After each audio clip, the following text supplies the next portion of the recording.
Yeah. Welcome to Academy of Tone 267. Well, today we have a very special guest, John Colbourne. We played a song that is very special to you, right? Yeah. Because you chose the song. Yeah. Give me a reason. Well, it's just the dynamics of the song. I love the dynamics. Yeah. And that's the basis of Neil Young, is this sort of the sound he gets, the quality of the sound, and the ambience of the song, and then all of these dynamics within it. And the lyrics are very interesting as well. Yeah. Yeah. I mean, Neil Young, everybody knows "Rocking in a Free World," and I mean, he's a killer songwriter.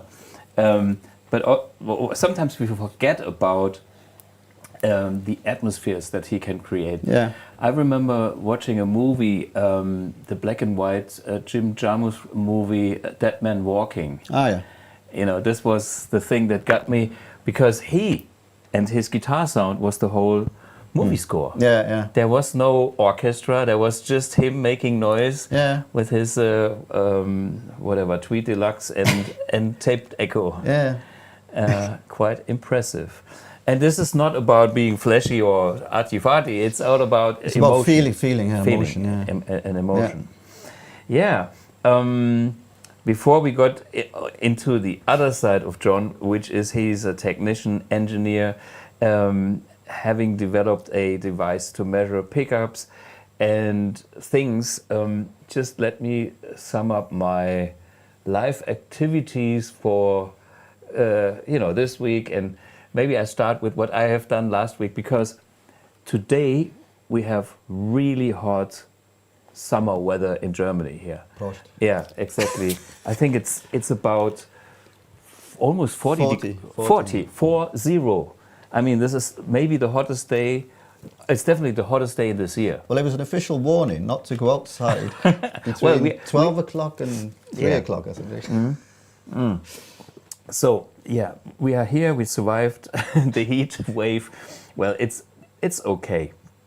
But summertime is festival time, and summertime is playing outside time. And yeah, I have a few memories. This was me with the Rock Anarchy and Roman Jib on drums. We have different drummers. Some of the guys know that. And this is the three of us having the drum solo together. Roman is actually the guy with the black shirt. Gulli, the bass player and singer, is sitting behind the drums, and I'm playing whatever, the rest of the cymbals on the right-hand side of the drum. This was, by the way, in Sankt Wendel, which is where Houston Kettner was located. Now it's not there anymore. I was driving to this town for 27 years, and I'm very familiar with Sankt Wendel. So it was big fun to play there for a few of my old friends from the old days, and of course some fans and locals. Nice mixture, summer festival season outside. So, and then on Saturday I was playing with David Reedman on vocals. He is actually also British. Yeah. He's from North UK. Newcastle? No, not Newcastle. Liverpool, Manchester. Yeah, Leeds. Manchester, Leeds. Yeah. This kind of when Burnley, Burnley, UK. Yeah, and we were playing like a mixed up band with cool players. It was organized by Jürgen Zöller. Jürgen Zöller is the drummer who used to be in the German band BAP for at least 30 years or even longer. The longest, official BAP drummer anyway. And he's a legend, and he's from Karlsruhe, so he organized the whole thing. And Willy Wagner on bass. And Willy Wagner and his bass rig really was super prepared. I played with him maybe 5 or 10 years ago. Totally different band, totally different music, and he knew everything. And he was so good prepared, and his sound was spot on for exactly 2 songs, and then the bass amp blew up. Was it a valve amp? Yeah. I don't know. I think it was an Aguila. It wasn't one of yours, though. No. I don't do. I'm BluGuitar. I'm not blue bass. So so this was Willy, and then while playing some Hendrix tune or whatever. He was waving, and the technician came, and then they put a lot of monitors in front of him. Yeah. You know, like this, whatever vocal monitor was left, and this was his bass rig then for the rest of the night, which was funny. Okay, this week, actually tomorrow, I will play in Saarbrücken at the university, which is not far from where we are now. It's almost walking distance. Yep. It's up the road here. I think I've played there as well. Oh no, the Sport University. Yeah, this is even closer. Yeah. So the Sport University from here comes first. I played there with a company. We had a company band. See? On a massive stage and. Yeah. and we are doing a blues night. I'm the guest with Lukas Schüssler. Lukas is a killer blues player from this area here, and he's a great singer too. Stefan Engelmann on bass, and Elmar Federkeit-Elmar is organizing a lot of concerts too, and he's of course a very good drummer. If you want to see me live tomorrow, not far from here. It's only 27 degrees tomorrow, I think. Yeah, it's cooling down. Yeah. Actually, outside we have a little storm now, and it might be followed by rain, and then it starts all over again. You know, 25, and then. You know, Saturday this week I play with Alex Bayroth. Alex is a good dear old friend of mine, and he made his career in music with Rock Meets Classic, so many bands. Anyway, we play together on Saturday in MEB. Musik im Bliesgau. It's not Men in Black. It's Musik im Bliesgau in Breitfurt. Okay, anyway. So this is on the agenda for this week and what was happening last week. So I hope you guys enjoy summer concerts if you haven't got this. And I hope you enjoy our new monitor. Look at this. There's even a delay there. Yeah, it's, cheerio. Remember the Pink Floyd cover, Amagama? Yeah. I think there was some effect like this on the... It's the Infinity monitor, yeah. And by the way, this monitor we set up this morning, and it was kind of tight. Maybe it would not work, but it does work. And now, yeah, we can show some pictures. We have not really thought about really what we want to do with it, but I thought it looks kind of nice, and it covers those windows that you have seen all the years. Yeah. On those iconic windows that look a little bit messy. So that's the new look for now. Okay, let's talk about John's, well, life. I think maybe the personal question is, what made you move to Germany? To Germany. Yeah. I mean, you are. Well, I mean, I moved here 24 years ago now. Yeah. Yeah. But I was involved in a project for Ford. So Ford is a motor. Yeah. Automotive industry. Yeah. Yeah. There's a big Ford plant near here, and that was kind of the connection. It was a company that supplies to Ford in St. Louis, but the actual project was for Ford in America. And the company I was working for were taken on really because of the English language, I guess. Yeah. Yeah, I was here for a year. I mean, this was 30 years ago, you know. Okay. So. And what made you stay? Well, there's there's two possibilities: either money or woman. and I'm not both. Rich. I'm not rich, so. Okay, so it must be the woman. Okay. I stole a German woman from Giesingen. You know, Giesingen is a strange place on the top of a hill in that direction. You know. Okay. And the wind blows a bit strange around there. So they're all a bit crazy. So she was crazy enough to be interested in me. I think that's a perfect match. If a woman likes a technician, because when you are a technician, you are kind of in a different world. Also a musician. I mean, that's the thing. I think what makes us different from a lawyer. Of course, maybe they're also in their world, but we to get to what we want to do, we have to escape that bloody reality. Yeah. And this is why you probably like Neil Young as well, because he's definitely one of escaping. Escape. Yeah. I mean, the story was when I was 16. Yeah. It was a funny story because when I was 16, I was in college studying electronics, and my parents went away on holiday for a week, and they came back. And they came in my room at 3 o'clock in the afternoon, and I'm still in bed. Ooh. And they said, "What are you doing? Are you sick or something?" "No, I've given up college. I'm going to become a rock star." Oh wow! What? And how did they take this decision? It wasn't good. No, I mean, I can imagine. It wasn't good. No, but so I went through that whole silly process, you know, playing in Welsh. I mean, I'm originally from Wales, you know, so we were playing around the rugby clubs in Wales. Yeah. So you're playing away, and they're all fighting, all the rugby players, you know. You just carry on playing, you know. And I think the Brits are a little bit more into fights. Maybe. Well, I wasn't. I mean, that was the advantage of playing in a band, you know. Nobody would come near you because you were the entertainment, you know. Yeah, of course. But I mean, if the audience gets drunk.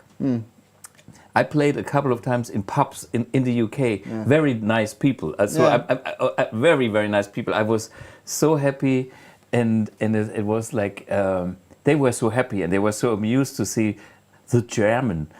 You know? Yeah. They went, "Oh, this guy's from Germany." You know, "Oh, okay." And then, you know, we had fun and it was nice. But I remember when I was at school, we had this kind of Ausflug, I don't know what's the English word. A trip, school trip, yeah. A school trip. Yeah. And guess what? Our school trip was going to the UK, I think it was London, and a little tour, not many, you know, like 3 days or so. And the first thing what happened with our guys, we are from the Gymnasium, okay? Yeah. The better school here in Germany. And our guys got drunk in the pub. And then the whole fight started with the Germans versus the English. Unbelievable. You know, it didn't take... in Britain, that's called a good night out. See? So we experienced that. Nobody was big hurt, but it was, I mean, I was there, I thought, what's going on here? But in the end, everybody had fun. I don't know what was going on there, but this was my first UK experience. But you've got to know which pub you can go into and which one you can't go into. Sure. Some areas, yeah. Well, anyway, so you decided to quit to study at university, and I did a technician's course. Yeah, I did a 2-year technician's course in electronics. Yeah. This is when I realised I wasn't going to become a rock star. So this was a year later, I think. Yeah. So it only took 1 year. Yeah, the plans were to go to, and this is when was this, in the 70s? Yeah, so the plan was to go to Hamburg, Yeah, and that's make it like the Beatles. Yeah, exactly. Of course. It sounded like a great idea to me, and the guys in the band were a year or 2 years older than me, so I thought, yeah, why not, Yeah, sure. Why study, when you can, sleep all day and play music in the night? So I mean, it's and get rich and famous. Yeah, it's the oldest story for musicians, isn't it? There's not many of them make it, but anyway, yeah. So that was. I went back to college and studied electronics, and then I started with a company that we produced control systems, and that's what I spent 25 years producing then automated systems, so factory automation basically. So I've automated pretty much everything.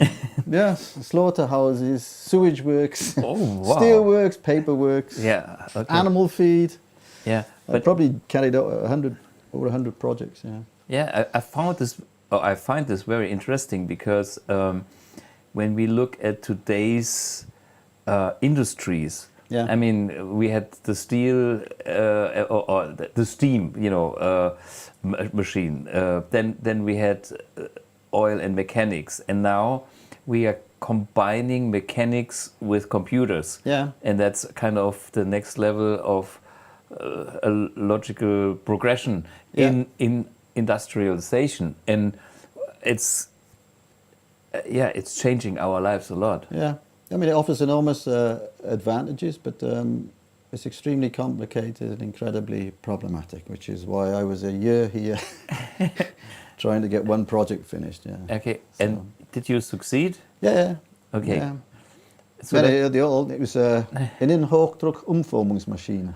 Hochdruck-Umformung. Innenhochdruck. It's a hydroforming machine. So it was 2,000 bar water pressure, and they were forming then the exhaust manifold for the Ford Taurus. Okay. And the company here local to us were the designers of this special press to actually withstand this 2,000 bar. Yeah. So I mean, it's an incredibly interesting project, but it's a long story. Okay, but. So this gives you the technical background. Yeah, there's a musical background, there's a technical background. Yeah, the music, as you said, is just a diversion from, the job is incredibly demanding, and there's no doubt about it. You never know when you're going to be home, which is why I didn't play in bands at all, I mean, I was traveling home from Mercedes, from Daimler Chrysler in Stuttgart just before Christmas Day, and went into a service station to get a present for my wife, for Christmas. That's what my life was like. I mean, I've been working, around the world, in lots of different countries. So I've met a lot of different people. Yeah. And so the music has always been my getaway from that life. From that work life. But because I couldn't play in bands, I was kind of sitting at home creating my own world. I recorded a lot of things and built guitars, and I was sort of totally involved in the whole process. I think we have a few photos of you when you were in, what was it, somewhere in Asia? Malaysia, yeah. Malaysia, Asia. Kuala Lumpur, yeah. Okay, now we are on the echo again, where Lucas has to find the side. So, for how many years have you been traveling there? Malaysia was 4 months. That was a 4-month project. 4 months. Yeah, it was a piece of steel. They send down the steel mill, and it's travelling at 2 meters per second at the end. So you've got to synchronise everything with this 2 meters per second. You've got to cut it within plus or minus 20 millimeters accuracy. Wow. Yeah. 2 meters per second. Well, obviously, when it goes wrong, as you can see on the pictures, we spent most of the time cutting the steel out because there were problems with the synchronization, if you like. It's an incredibly complex theme. But, and I mean, everything we built that ourselves. It's completely our own design, you know. It's just not, I know companies like Siemens have got standard solutions nowadays for steel mills, but in those days, you know, we were using, I don't think we'd even using Microsoft, you know. We were using Hewlett-Packard, I think, as the front end for the operator, you know. Wow. And we had then, we had the control systems control the speeds of the motors. We were using an OS 9 operating system, which is completely unknown, but it's all written in machine code, you know, to get the speed, because you have to have the speed to respond there within the time to be able to control it. So it's incredibly complex, and as usual, we'd never done it before, and my boss always said, yeah, but it's just the same as the other project, you know. Yeah, but it's all different. I mean, the challenge is in the detail. Yeah. No? Yeah. And what I have to, my little comment here is, you are the guy with the white... with the dark hair. Yeah, dark hair, the white shirt and the tie. Yeah. That looks so British to me. You know, that tie and the white shirt. Isn't that... We had to do that, Yeah, I think that's kind of an industry. I'm a professional. For me, I've never had any... No, well, lucky you. Okay, I mean, I hate it. I think I've got one suit at home now, just for emergencies. But prepared for emergency. But for me, it's like it looks very stylish. It has something like almost mysterious business James Bond thing. Yeah, but I think the thing was, I mean, there's enormous amounts of money involved in it. Yeah. Yeah, so you had to come across as a very professional. Serious, I mean, I wasn't very professional. I was a stupid Welshman, but you know, I looked very professional. So that was all that mattered. So guys, now you know how you do it. If you can't make it, fake it, and find a solution afterwards. It takes 4 months. No, but I think it's you have spent a lot of time. And you have, I think you are the kind of character that wants to get results. And one of your results is this machine that actually brought us together. That's right. You know, John, when did you... It was the 6 and 4 exhibition, also the house messer. From our local music shop. When was, 2 years ago? Last year? Last year, maybe, yeah. Last year, I think, yeah. Just okay. That then was like early September 2024. Yeah, would have been before Guitar Summit then. Okay. So and then he showed me this little box here, and then talked to me, blah blah blah, and then he came to the office. And then he did a full-on demonstration, very professional, you know, like... I didn't have a tie on though. Yeah, see, but you knew that you didn't need it. So what it is, it's a pickup measuring system. Yeah. And your story was, well, you like different sounds, and you were curious why this guitar and this pickup sounds... I mean, I've got some strange guitars with strange pickups, and they sound amazing, some of them. So I'm thinking, well... What is it? Everybody's talking about 57 humbuckers, and that is obviously not compatible with that, but, you know, it's kind of the question, well, why, you know, what is the difference? Yeah. And we, with my problem-solving obsession... See that? There were just various things that came together at the same time, because you need an oscilloscope and you need a signal generator to do these tests. So, and I came across this solution where you can sort of box it in a little. Put it in a small portable box. Yeah. Have it always with you. Yeah. And then it's way more handy than having it at your lap at home. Yeah. And it has even a display. So it's pretty simple. I mean, it's designed. I mean, it's not designed for technicians. It's really designed for people who are interested in that theme. I've tried to make it as simple as possible so that anybody can use it. Really. Yeah.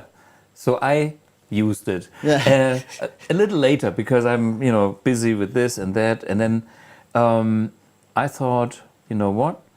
I just measure the pickups of my favorite Les Pauls, and this measuring instrument has also the option to measure the complete electronics.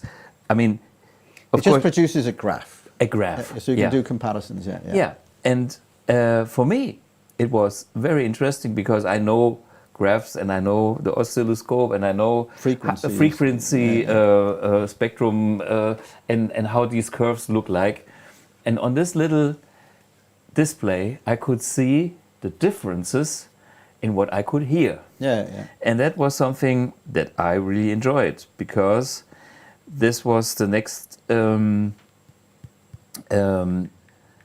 for me that I could demonstrate and tell people like my friend Andreas Kloppmann, can you see the difference in that graph and in that graph? And then, we have something that we can refer to. And he's actually having the same machine. So that helps. So you get exactly the same results. You know, it's a device that measures and it's very precise, and it's a nice way of communication. Besides the vocabulary and words that we are using, we have graphs. It takes the complexity away from, you know, for all the sort of guessing. It's a very subjective theme anyway, isn't it? You know, with pickups. And I was just trying to give some concrete information because I was, you know, watching YouTube programs where everybody was talking about this is great and this is, you know, this sounds great and this doesn't. I'm thinking, why? You know, what's the basis of saying it is great? You know, I mean, there's a basic theme which is the frequency response of the device. So that's what drove me to, you know, my sort of precision problem solving. Well, I can't just accept that. You know, it's not just doesn't just sound good. It must be something else as well. You know. And I mean, when I produced this, I mean, it's not a product; it was just a hobby, really. You know, when I produced it, I mean, it produced pictures that you could see straight away exactly what's going on. You know, it was very simple to understand as well. And the reason I approached Thomas was because I needed somebody in the industry to say, you know, does it make sense, or is it any interest, or not? Is it useless, or is it? Well, I think it's.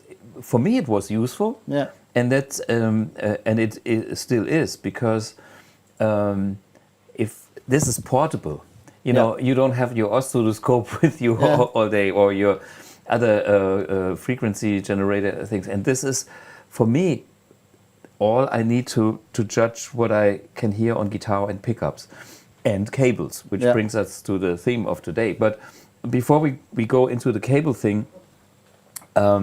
This machine can maybe you explain it. I mean, you have a couple of functions with it, and maybe we can even measure your guitar and my guitar and just see what it looks like. Something like that. I mean, the actual measuring of a guitar was never in the design. It's just a byproduct of it. I mean, I can't produce any end figures about capacitance and inductance and that because there's too much going on inside the guitar for me to make a decision there. But you can use it for other things. It'll just give you the frequency response of the guitar via the cable. Right. But it's not, if you take a pickup, you'll get different results because you haven't got the cable from the pick, you know. I mean. So there's all that. There's no resistors. Okay. I mean, when you use okay. Let's start from that thing. It was designed to be a measuring device for just pickups with high precision. And this is what it's doing beautifully. And it gives you then technical results about the inductance and resistance and the frequency response and that type of thing. So that's the primary use of it. So what I came in, how I used it is I couldn't take those Holy Grail Les Pauls apart because I don't do that to my dear friends. So I had to use the cable, and of course I was measuring the volume and all the electronics and everything. Anything that can affect that signal. Anything that is connected to the pickup as well, which makes a huge impact on sound as well. I know some people go esoteric that the bumblebee capacitor in your Les Paul is what is needed to be do, and I know how much the value of the volume pot changes the whole sound of the pickup and the guitar. So that's something you get only precise results if you measure every component separately. But saying that, what this test does allow you to do, it allows you to make a comparison. Exactly. So if you've got two 57 Gibsons, you can measure, and you'll find out they're different. Exactly. I mean, I've actually measured 57 humbuckers. Yeah. There was a guy in Wales, talking about the portability. I flew to Wales to visit the family, and there's a guy called Hugh Price who restores vintage guitars. Yeah. And and he had a couple of old humbuckers there, so we plugged them in and tested them as a pickup. Just the pickup, nothing else. Yeah. But you can then. The point is, if you've got two Les Pauls sitting next to each other, you can find out whether they're identical or not. And if you're trying to make your guitar to sound like that guitar, then you can see what's different. Yeah. And I have done this with my Les Paul, which is actually not here, because of this device. I want the pickups more like the ones from the other, and now my Les Paul is at Andreas Kloppmann's place to get a new set of pickups which show more the graph of what I was measuring from the Holy Grail that I like so much. It's my personal taste. I'm not saying this is the Holy Grail curve for everybody. It's just my taste. The sound you're trying to get, And what's important is I've got a Gauss measurement as well, so you can measure the magnetic strength. And what I found with the old 57 humbuckers is the magnetic strength is about 50% of the normal modern one. Wow. So. And I, sometimes people think more is more, and sometimes you learn that less can be more, because if you have less strong magnets, you can make the pickups. Coil picks up the sound as well. And also you can move the pickup a bit closer, and that changes a lot. It all, when you start with the whole thing of electronics and basically anything, at the beginning you always think more is more. Give me more output, give me more mids. I want more of this. They had to do that for the noise because the amplifiers were getting louder, so they get more background noise. So you wanted a more powerful pickup. I think the music was moving in that direction as well anyway. But the reality is, if you want this, this holy grail of sound, they don't do any of that. They weren't that far. So this is more. And this is, and then when you reach this point, it's okay, it's less, but what is defining that sparkling high end? And then you start to learn, I listen this as I consider this to be sparkling, and then you see the graph and you find another guitar or another pickup and you see the curve is very similar. So the curve can be similar, but the magnetic strength might be different. That's an important point then. On the pickups. Can you just show us something how you measure? Do you have a pickup with you, or do you just have guitars with you? I've just got guitars with me. Maybe I do have a pickup next door. Because you programmed me just for measuring cables. But I think it's nice to do that. Okay. Do you have do you need any extra cables for that? Yeah, I've got to get my test cable. Is it here? Oh, there's one in your box anyway, isn't there? So my box is too. Where's right my here. box? Yeah, okay. Then use mine. Let me see if I have a pickup just at hand here, without taking guitar apart. Okay. You haven't got it. I have not got it. It is this extra cable with the Gauss meter, right? Can you play some interlude music? The searchers. Where is... I have a pickup box here. Okay, that's good. Plenty of pickups. So this is what we are calling a live stream.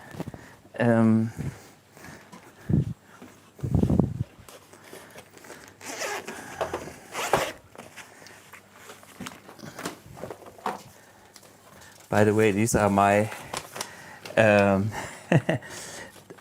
old measurements. See, this is Strat pickups from '66.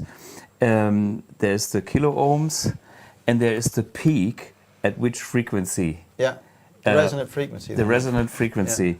And so I take notes of I mean, this is very old. This is the old box for me, and so that's how I, yeah, you know, all these kind of little differences. So I just give you take a Strat pickup. A Strat pickup's quite good because yeah, okay. Here's a Strat. I don't know what it is, if it's any good or shit, but this box is full of pickups. There's more. Colbourne, what is it?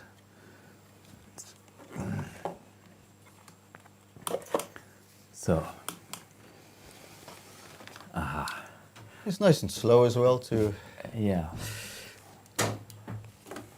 So, can we see the curve on the overhead camera? Maybe I can move it. Ah, yeah. See, that's the curve of one pickup. Yeah, I mean, so the typical scenario here is we've got a Stratocaster pickup, so it's got a peak in it. Yeah. You can hear that peak, isn't it? It's a typical sound of a Yeah. Stratocaster, this sort of sharp-edged top to it. Yeah, and this is what I take as note. That I did the same thing even before I had your device. Yeah. But it's all about where is the peak. Yeah. This is 10 kilohertz. Yeah. It's pretty high. Yeah. I don't know. We try a. What I can do is we can do a double test. So if I press, it's come loose.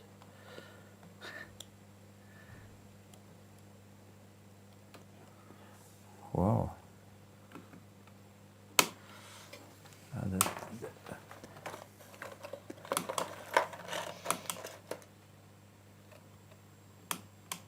So I've switched into repeat mode now, so we can. If we've got a humbucker, then we can. Hey, wait a minute. Is this a PAF? I'm just, I'm just looking at my fucking old box. No, this can't be. This is not a PAF. But the sticker looks just like a PAF. Patent? No, it's a patent number. But still, I just found some treasures here.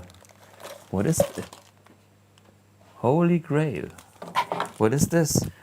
Oh, this is my original 56 mid pickup. Yeah, totally different. Yeah. Yes, that's a humbucker, just for reference. Man, I have to look at this. Is the original 56 Holy Grail. I found my best pickups ever. I haven't looked at this box for ages. Fucking hell.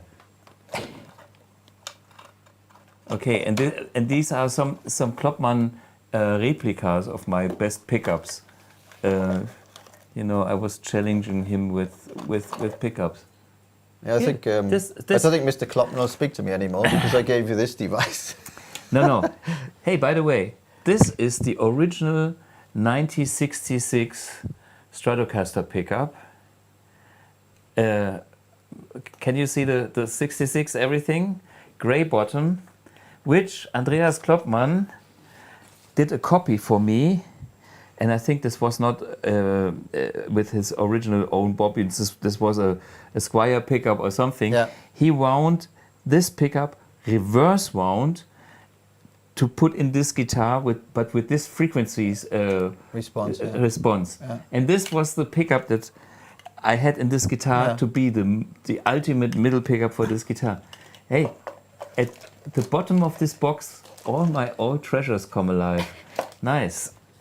See, I never looked at this box because I'm all set now, you know. But it's like, wow, okay. So I've just pushed it now to go through the end to give the end characteristics of the humbucker pickup. Now. Yeah. Okay, this was just an example. Yeah.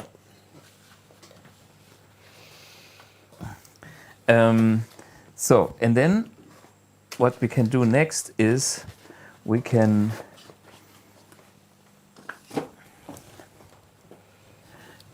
So that's the end result there. You've got 6.1 kilohertz resonant frequency, 4.7 Henrys, 7.4 kilo ohm. Yeah. And I give this parasitic capacitance, which is there's also capacitance value in there. Yeah. And then just sort of peak values that are measured during the time so you can make comparisons. Yeah. So I have the question here is from bot 4712. Which tester is this is John's tester. If somebody wants to buy one, are you producing them, or is this just? No, it's just a hobby. Yeah. It's just a hobby. I just disappeared into my workshop for 12 months. So you can ask my wife what she thinks about it. Yeah. Well, in case anyone wants one, shall they bug you, or shall? I mean, if anybody's interested, for sure. Yeah. I mean, we can provide my email address and get in touch with the email address. Yeah. Yeah. But I'm not planning on starting a business and producing thousands of them. I'm going to be retiring in November, so. Yeah, leave me alone. Yeah. No. I don't mean that. Yeah. I mean, we can certainly talk about it. I'm going to the Guitar Summit as well. For 2 days, so if anybody wants to meet up and see a demonstration of it, I've usually got it with me. You got one with you. Yeah. So, John Colbourne is your name, and your email is J Colbourne. Fuck. What's the easiest way to do that? What's the easiest? Lucas might know. I get my wife to do it. Heike, if you can. Oh, there you go. Can you put my email address on there, Heike? Yeah. She's watching it. Which is cool. All good. Wait a minute. I can get your email too, because I wrote you some email. Where is it? Here we go. I can tell you. The email is jcolbourne1960@gmail.com. Yeah. Here. Lucas, got it? So. Good. I hope you are still able to retire now. Okay, let's go back. So this was the mode, how to measure the pickup, which gives you all the important data at once. And now you can measure different things and can compare. Yeah. So it's about better understanding, really. Yeah. What makes a pickup work and what. You know. Yeah. So what I have done, just for fun, let's take this beautiful Gibson here, because I was into pickups. Do you need a cable, patch cable, or? Yeah. Well, this episode is about cables. I could have more. So. And now, just plug in here. And what I have done is, now we are measuring like the treble, which is the bridge pickup, everything all the way up. And then, of course, the electronics are part of the whole thing. So there's a special function to get into this called guitar mode. Yeah. And now it just increases the sensitivity of it, because the signal's dampened by the components. Yeah. So that's like one curve. Yeah, that's good. If you go to the middle one now, you get the middle curve. Yeah. Let's go to the humbucker, and then I'll probably take another guitar, because see, this is pretty similar. Slightly less high end. Yeah, but it's very, very similar. Almost identical. Yeah. Yeah. So, shall we? Can you like? Not use the second curve now and we override it with another guitar? Yeah. Okay. It just keeps repeating this function. Okay. Yeah. So then I get another guitar, like another humbucker. And this would be funny if that would be exactly the same, but I don't think so. So that's all the way up. Full. And now I do the bridge humbucker on this one. Let's see. I mean, this is all live. Fuck, it's the same curve. Different. Look at that. Less high end. Yeah. But it's very similar, isn't it? Are they from the same age? Pickups. Well, this is a 64 and the other one was a 62 with, But I mean, they all try to be really good, open sounding humbuckers. That's my taste. If I measure I've got 70s humbuckers on my, I've got a Heritage, the Heritage Les Paul with 70s, the ones that are taken out of the ES335 from the 70s. Right. And they're flatter and they've got a strange kick in them as well. So So they're definitely not built to the same standard. Yeah. Yeah. If we would take like one of your guitars, would there be? It's a P90s. Yeah. Yeah, just maybe, or anything different, just to see how that looks. Okay. We're getting too many curves now, but it's... So, let's see. Aha, that's a different curve, see? Yeah. And that's the classic case now, that's a P90, which has got a fat sound, yeah? The old humbuckers have basically got, they've said this, they've a similar sound to a Stratocaster, it's quite peaky, yeah? Yeah. And that's why I love the old humbuckers, but only the very old one, you know, and that's why a Strat guy like myself is only happy with the real deal, super old vintage stuff. Yeah. But anyway, so a much flatter response at the high end. Way flatter. Yeah, flat. So, and I mean, what can we say? This machine gives you a few different modes, and it's good to measure things that we can hear. Yeah. So, and now we can switch the topic to the cables. But I see a comment here: the material of the pickup covers make a huge difference in high frequency. With brass, you lose up to 10 dB. Yes. Over German silver. I have experimented with humbucker covers because I'm the guy that likes the high end, because I come from the single coils and the Strat peaks and the extreme things. And I've also found that the humbucker covers are needed for that classic vintage humbucker sound. Yeah. But if the cover is not a vintage cover, it will change again. You can see that on here. You can see that. I've actually constructed a pickup piece for piece and made the measurement, and you can see the differences. It's quite astonishing. Yeah. Only with this machine, and by changing only the cover material. Yeah. And but even having, if you've got an empty bobbin, you can measure that. It's a completely different response to when it's actually in the pickup. It's completely different. And it's got a much higher frequency response. The frequency response gets dampened by the metal surrounding it, because of the capacitance, probably.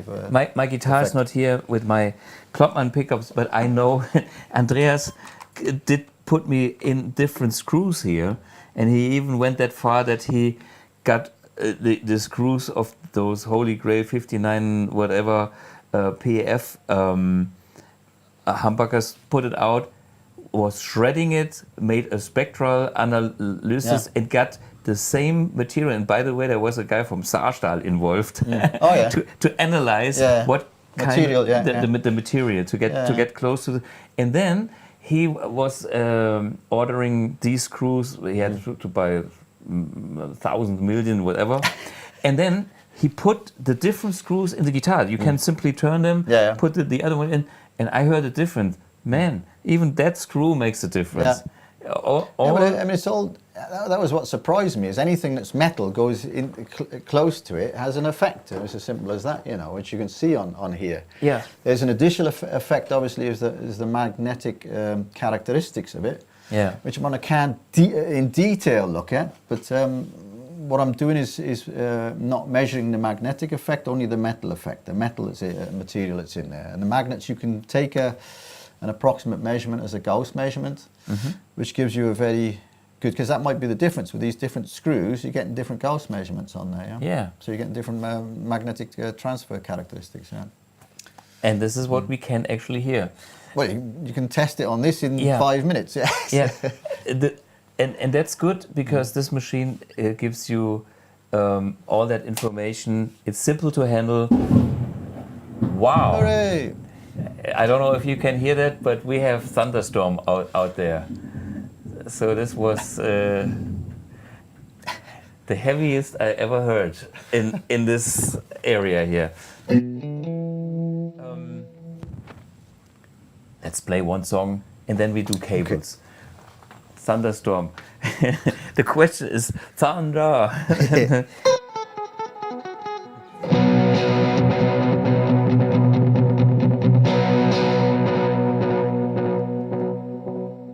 No AC/DC. Yeah, well, let's do some of your music. That's well, it's not your Walk music. on the wild side, I think. Yeah. Walk on the wild side. Yeah, the weather is wild, and we walk on the wild I was side. trying to find a link. Yeah. I find a link. Yeah. Okay. Okay, and you are singing as well. Let me. A microphone on. Check. Okay. Cool.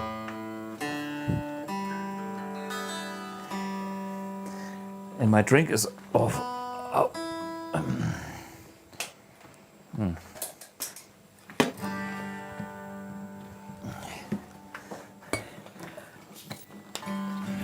Hello.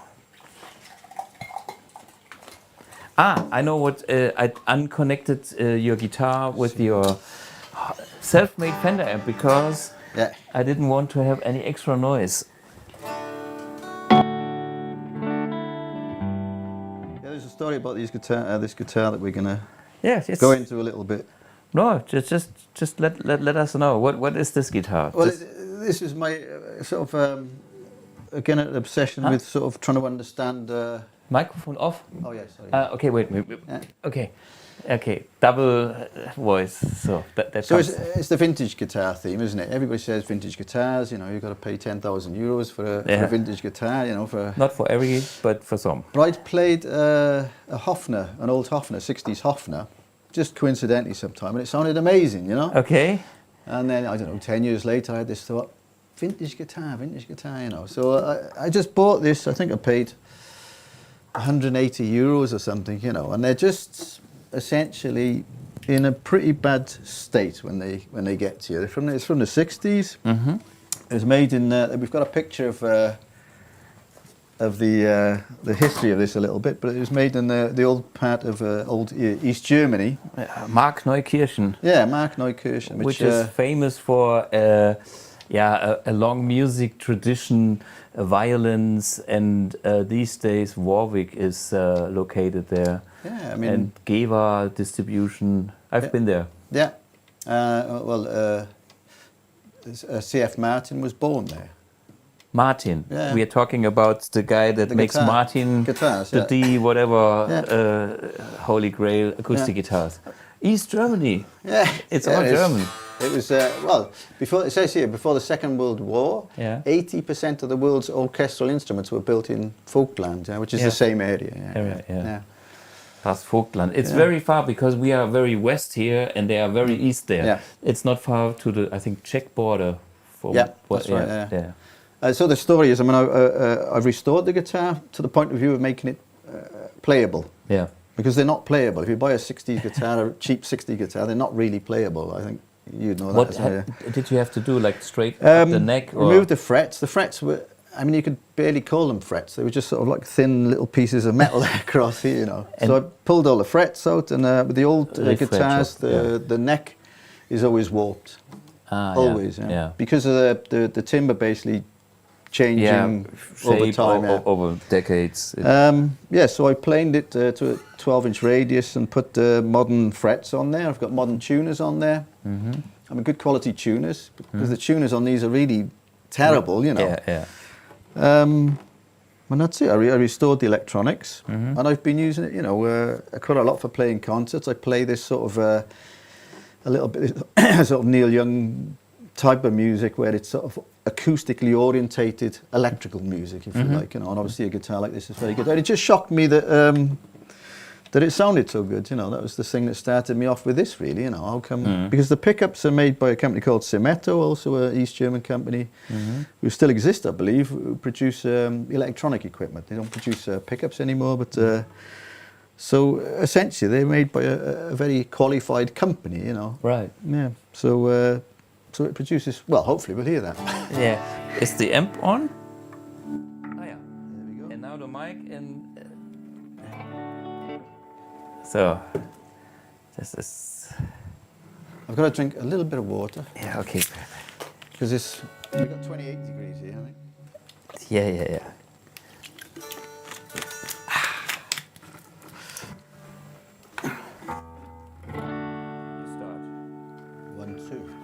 switch on.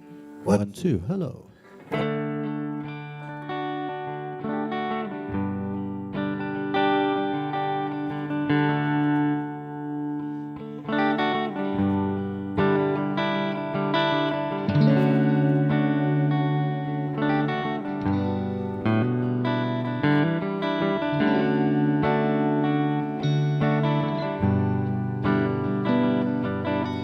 Holly came from Miami, FLA. Hitchhiked away across the USA. Plucked her eyebrows along the way. Shaved her legs and then he was a she. Said, hey babe, take a walk on the wild side. Said, hey honey, take a walk on the wild side.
Take a walk on the wild side.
Jackie is just speeding away. Thought she was James Dean for a day. But then I guess that she had to crash. Valium would have helped that dash. Said, hey babe, take a walk on the wild side. Hey Jackie, take a walk on the wild side.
too. Doop, doop, doop, doop, doop. It's groovy. Yeah.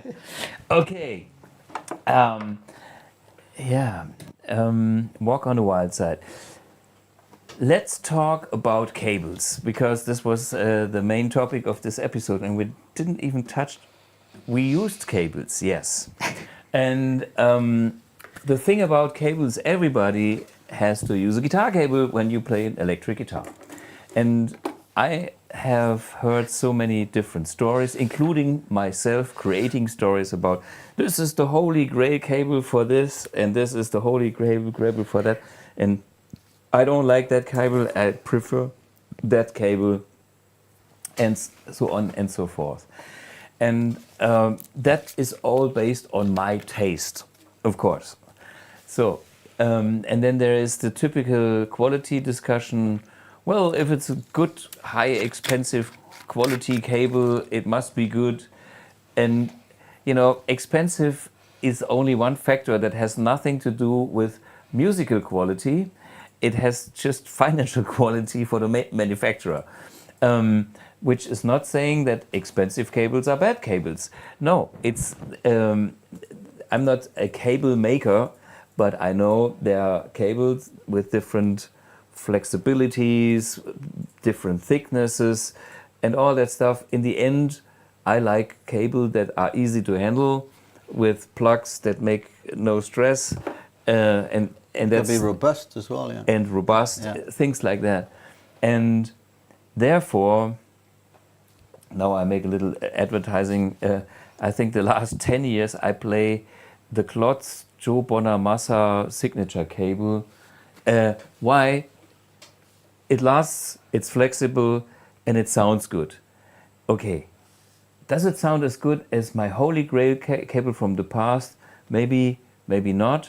We can measure that. But is it important? Well, it's important that I get my sound.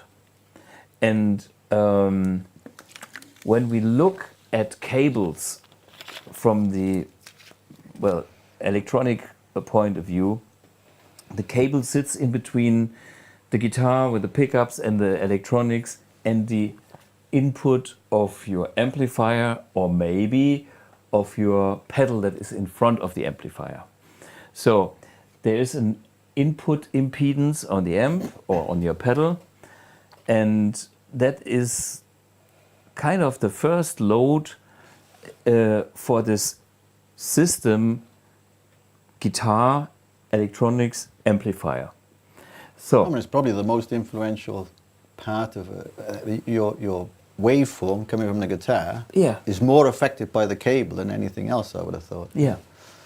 Obviously, if you've got a long cable, and it sounds even completely more, yeah. And I know guitar amplifier inputs impedance makes a huge difference, because we do 2 mega ohms on the amp ones. Most amps have 1 mega ohm, and other amps have less. The Fender's 58K, I think. 58K only for the second input. Exactly. But this is why they are so warm and probably too dull. I prefer the first one. Which is 1 meg, 1 meg. And when you have some stomp boxes, some of them have really weird input impedance, and they are part of the sound.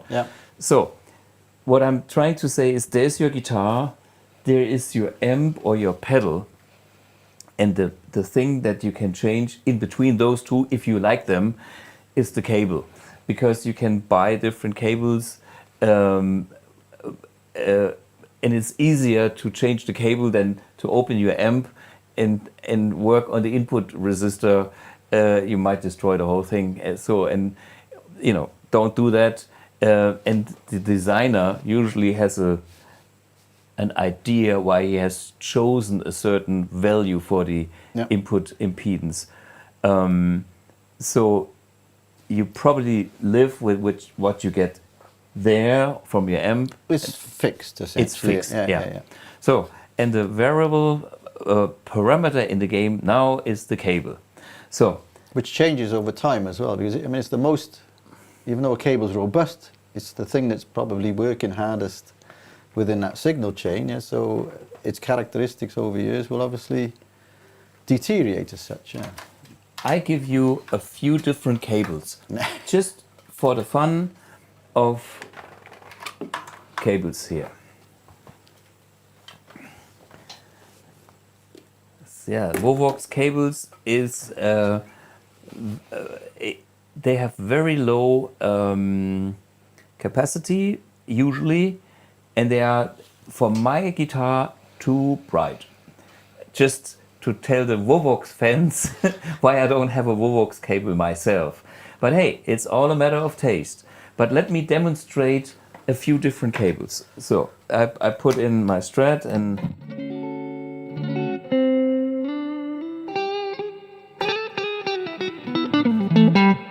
I have to think of one.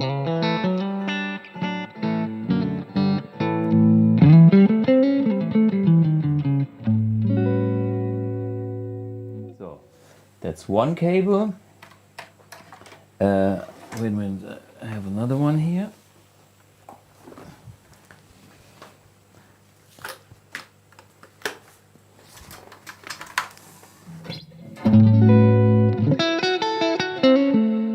Okay. I try to play the same notes with the same feel, Yep. and not to compensate what I listen. Yep. Okay, so you Same know, attack. Yeah, same.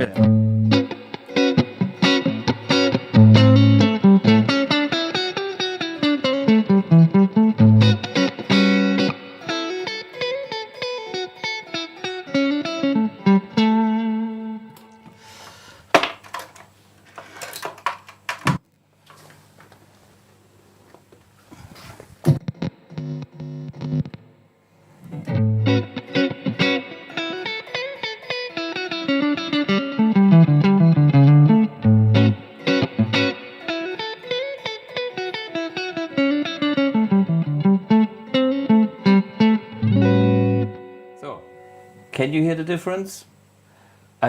We don't even have to judge what we like more, but guys out there, can you hear the difference? I try play.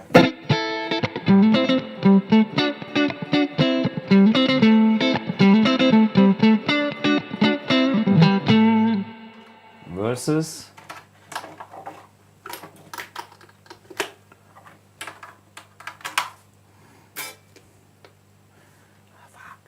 wrong cable.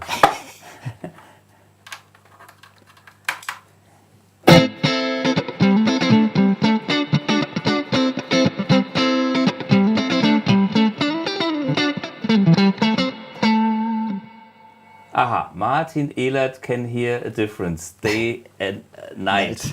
How would you describe this cable, and how would you describe the other cable? So next level.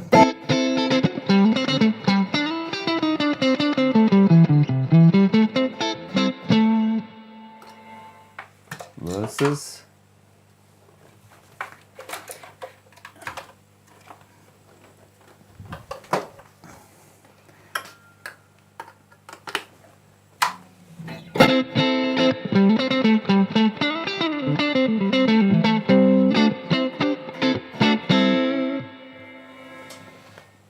not comparable.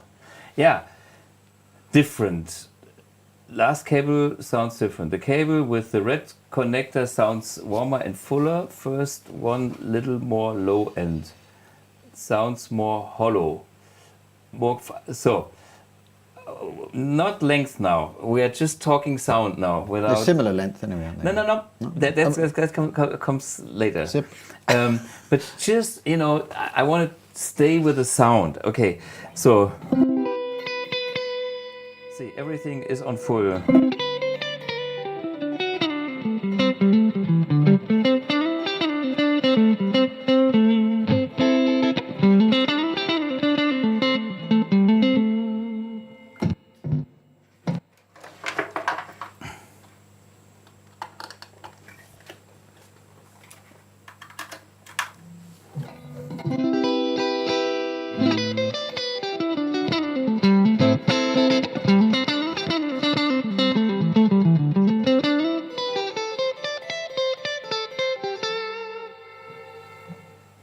So to me, this is way brighter. Yeah. I don't know how you hear that. So, and now we can more treble, yeah, the brighter to my ears. Very thin, yeah. I don't want to judge, and I just want to make you aware there are differences. And maybe I have another cable. Or maybe let me first show you the two cables that I have been using, and so we can compare them from two sides. The one with the red connector is a Klotz cable, and that's the one that I use a lot because it has the silent plug here in the studio, and it is a quite short one. Length 3 meters. 3 meters. So, can you hold it? So, yeah. And the other one is my very old Flex cable, 6 meters. That used to be 6 meters, and it has a lifelong guarantee. But it's so heavy and stiff that it breaks like every year, and so it became shorter every year. So it's not 6 meters anymore. But it's 5 meters and some magic length. And that is the other cable. And now we can do something interesting. We can simply measure the capacitance, which is one of the parameters that are easy to define. So, blip, blip, blip, blip, blip. So, this cable is now connected. Can you read? Yeah, so 750 picofarads. Yeah. So, and the other cable. So this is the cable that sounded way brighter. Yeah, 290. Yeah. 200. So it's less capacitance. Yeah. Less capacitance, and that's something that is very easy to measure. I have another cable here,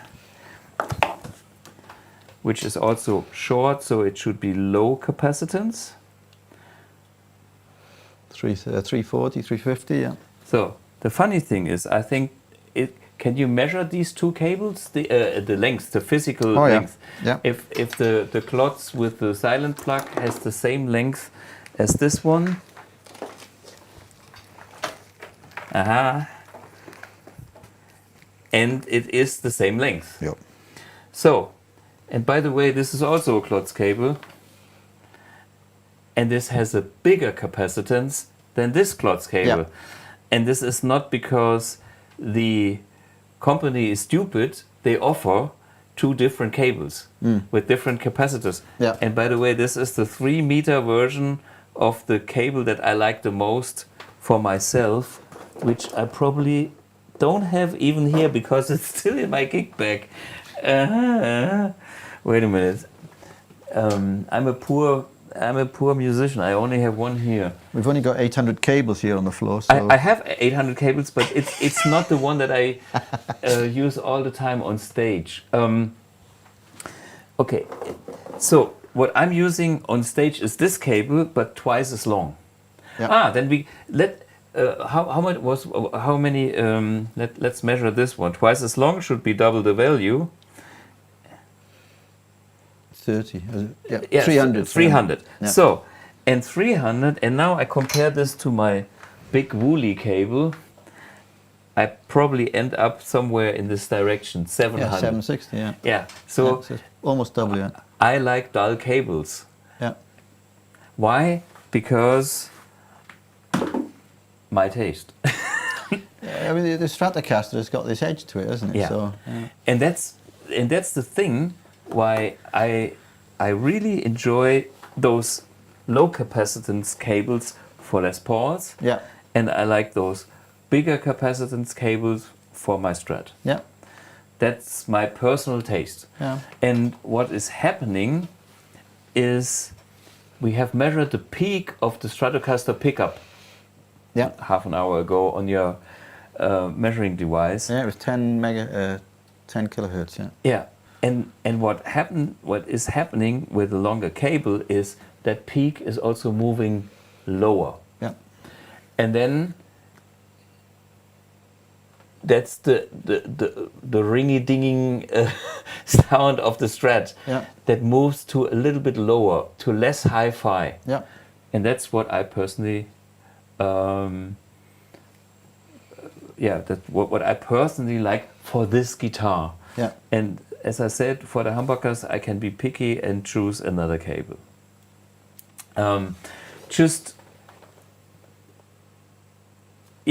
We have other cables here. Random cables. This is a Mogami. This is the modified one. Oh, yeah. Don't break it. So what we have done with this cable here is, wait a minute, where's the camera? Can you see this?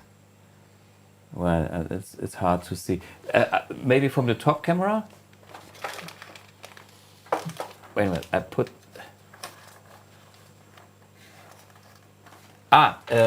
Lucas, do you want this, the straight camera? The top camera now. Top camera, nobody sees, no. Okay, then the straight camera. So, look at this, I try not to move. In between the tip and the ground, there is a little extra capacitor. So, I have this high-end Mogami cable from Japan, and I put in an extra capacitor to get to my preferred value. So, and this is 890, yeah. 890. So this cable now has 890, somewhere in the range of my Woolly cable. Yeah. So let's see if these cables have the same sound now, or if they sound totally different, or totally alike or unalike. Wait a minute, this is... Okay. So, I start with this, hoping it's still alive. So, I plug it in here, and then I prepare for halfway quick changeover.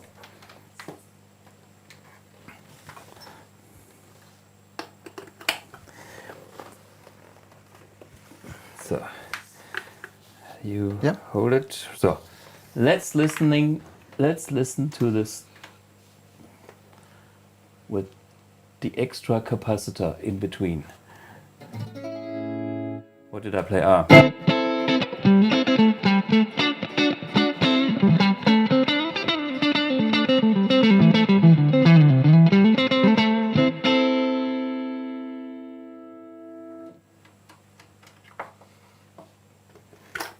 And this.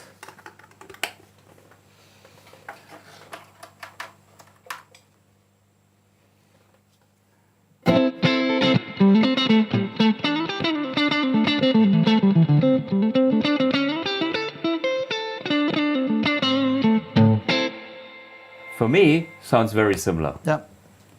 I don't know if you hear it. Thomas, you're the expert. I mean, I'm asking people. My girlfriend has nothing to do with music, but she can tell me if it's the same. I agree with you. Okay. I agree with you. Okay, that helps. But it also helps if you would disagree. But that's okay. For me, this is pretty much the same sound. I mean, we could hear the difference between not having the capacitor and having the capacitor. You could definitely hear this hi-fi difference to it. Yeah. And so when we analyze the physical parameters that come along with the cable, which is capacitance, resistance. Yeah. The resistance is kind of, forget about it, because it's how many ohms. It's just a damping effect, yeah. Yeah, and how many ohms is a cable? I mean, I don't know, 3 ohms or... Yeah, we've got a very small signal, so it is... It's irrelevant. No, well, I wouldn't say that. Yeah, but how much is the factor? So at least the capacitance is way more important. If the capacitance affects the AC signal. Yeah. Yeah. That's the frequency response. Right. The resistance doesn't have any effect on the AC signal. It just makes it less. Yeah. But it's exactly the same form. Yeah. The form doesn't change of the signal. Yeah. And I think that is the thing that I recognize more. I mean, is this ohm meter 0.2 Yeah. ohms Yeah. for such a cable? I don't know if we measure anything difference. 0.2 was this correct? So let's measure some other cable just for fun to see if there's if we can measure differences in ohms here. Wait a minute. Can you hold one? I hold the other one. So let's see if we see this. 0.2. Yeah, yeah. So, you know, same. Next cable. Oh, this is quite long. Oops. 4. It's longer, isn't it? Yeah. That's longer. Yeah. Okay. So, but we're talking 0 ohms, which is very But little. your signal's very small. You've only got a 100 millivolt signal, so Yeah. it will affect it. Okay, good. But it's not a massive effect. It's definitely not the effect you'll see with the capacitance. The capacitance got a massive effect. Yeah. And then there is also something people talk about is the Wellenwiderstand. What is this? The wave impedance. Wave impedance. Yeah. And then Julian and us, we checked it up, and Julian said by formula it's like forget about it because this is happening in the range of whatever megahertz. It's out of the range that has a really influence on what we are hearing.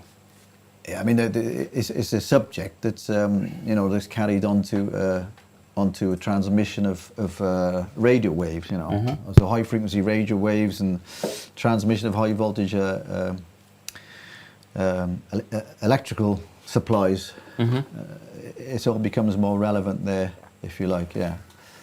So it's a complex formula, yeah, because there's lots of variables associated, like the material it's actually passing through, for instance, is taken into account. Yeah. So, well, we decided that the main factor for the cable is the capacitance. Yeah. So, but we can explain that with that drawing. If we get the graph. Yeah, we have. Yeah, let's talk about that. We have a real drawing. Okay, this is first drawing which shows you the peak of a pickup. I mean, this is what we have seen earlier when we measured the What's pickup. important is the capacitance is everything above the resonant frequency. Yep. Yeah. Everything below the resonant frequency is inductance. Yeah. And above means high end. This is when we talk about sparkling, high end, and clarity and all of that stuff. And it's all your harmonics. Yeah. Yeah. And so that's the right hand side of the picture, the high frequencies. And and the peak itself is also what defines a lot of what we hear, because if a frequency kind of stands out of the rest, it tells you, hello, this is me, and I'm this guy, and this is giving so much character. Yeah. I mean, what is character? Well, it's something that is more obvious than other things, or more present in a way. Yeah. So, the point we're making is the capacitance is more relevant because in the range of the capacitance is where all your harmonics exist. So your bass frequencies are in the inductive range, but they're a lot lower anyway. There's kind of almost partly irrelevant to the character of the song.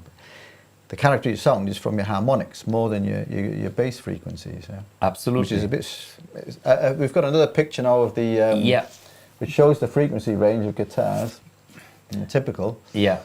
Which I can't see from here, but I mean, your bass frequencies only go up to, what's that?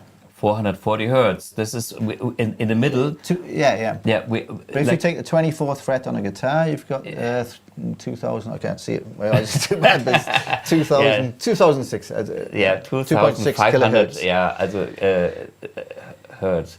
But we're talking about with our pickups having Yeah. a resonant frequency of around about between 8 and 10 kilohertz. So yeah, it's completely miles away from this. Yeah, The sound you're yeah. hearing is your harmonics, not your It ground. is, it is not the note that we are listening to. It is like the harmonics, overtones, what define this. Yeah. And this is what the cable affects so has much. the most effect on you because Yeah. it's in the capacitance area of Yeah. these frequencies. Yeah. Yeah. So this is quite interesting that we have to understand that these frequencies, a lot of people say, oh, it's not important, it's not part of your sound, it's the guitar only lives up to 5 kilohertz. Sorry guys, we need all, even if the signal there might be very low sometimes, the speaker, guitar speaker, has a roll-up frequency, you know, by whatever, 5 kilohertz, and then it's slowly declining in highs.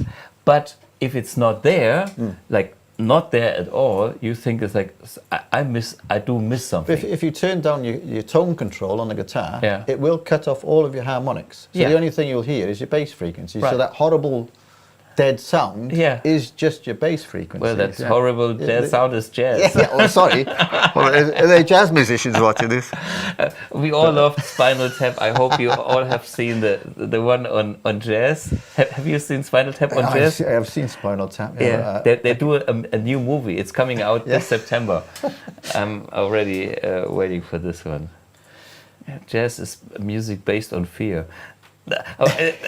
You know, Nigel Tufner, the guitar player, is so great. They go, doop, doop, doop, doop, doop, doop. What we are doing, we say, man up, you know. We can improvise. We play the scale up and down. You know, it's hilarious. Anyway, it's more hilarious because actually new bands in the 70s, they were actually bands exactly like that. Of course. I mean, it's a comedy about things that existed. I mean, I was part of it myself. You know, we had an old bus for travelling around, and we were pushing it most of the time because they kept breaking down. Sure, and that's part of the Spinal Tap movie.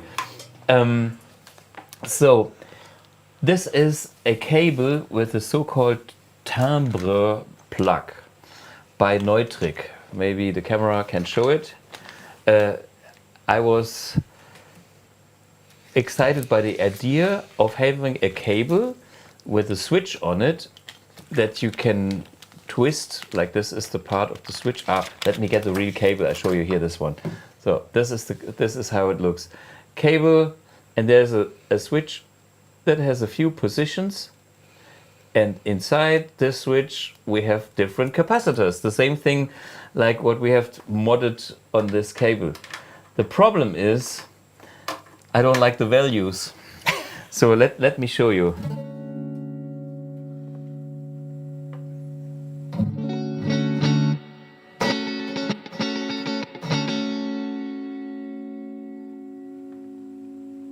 So this is the brightest.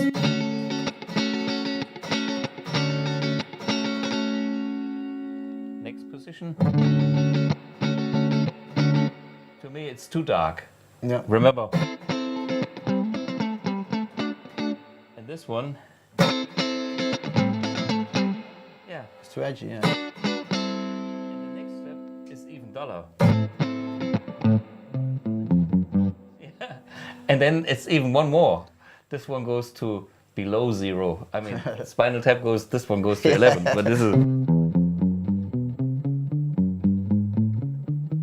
See, Jimi Hendrix was jazz.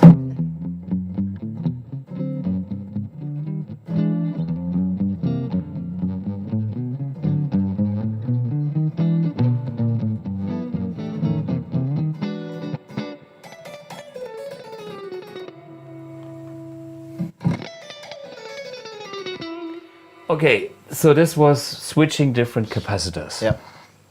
And you see how much effect they have on tone. Because it's the same cable and just in parallel to the cable increased capacitance. Yeah. Unfortunately, I bought this plug and thought, I make my home cable with my preferred values, but it's all glued in. And you can't access the switching then? No, it's the switch is here, yeah. and that's all I can access. I cannot change the values, so anyway, it's useless for me. Maybe if you're a jazz guy,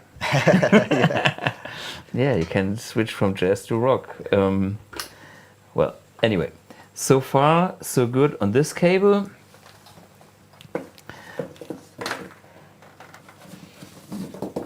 And then there's this other mystery.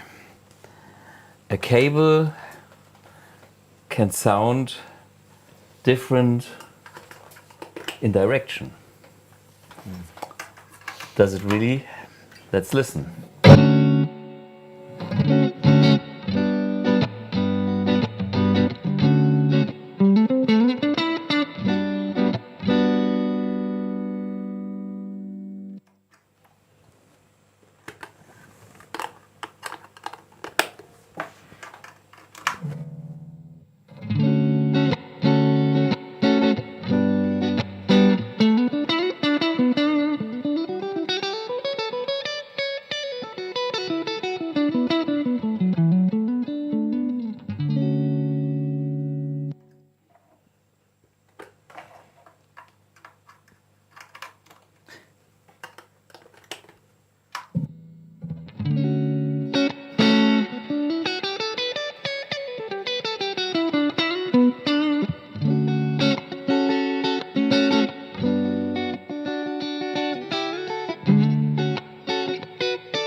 Can you hear difference?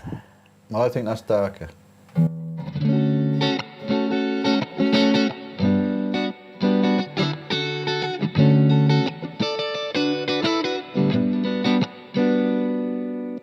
But I haven't got Thomas's ears, so... Yeah, the internet has pretty good ears. Right?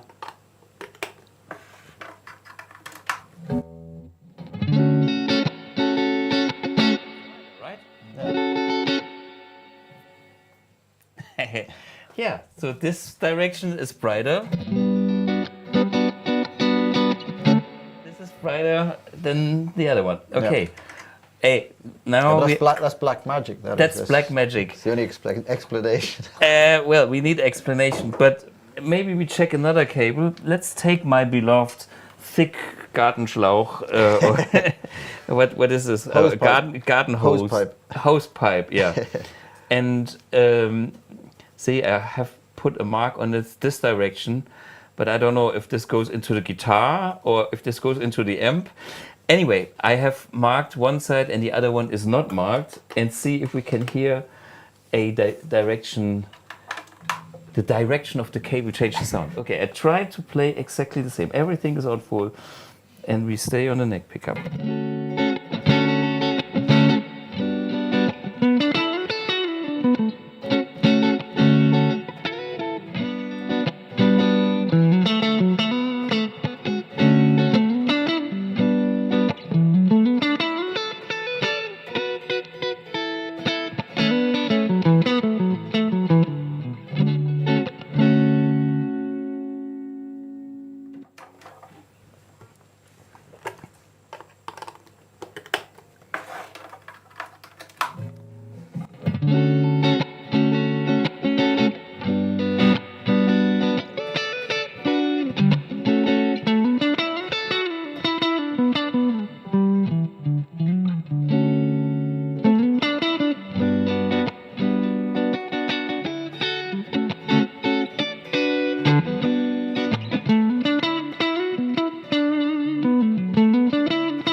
Well, if there's a difference, it's this much. It's my opinion. I don't know if you hear a I'm glad you said that, because I didn't hear a difference. No, yeah. And I was wondering which... No, I have this direction. Now it's plugged in here. Let me double check. But this is now maybe bullshit, maybe real. Okay. I can manipulate everybody here, but maybe I should not. I'm torn because I have an opinion and I have to check it myself. Okay.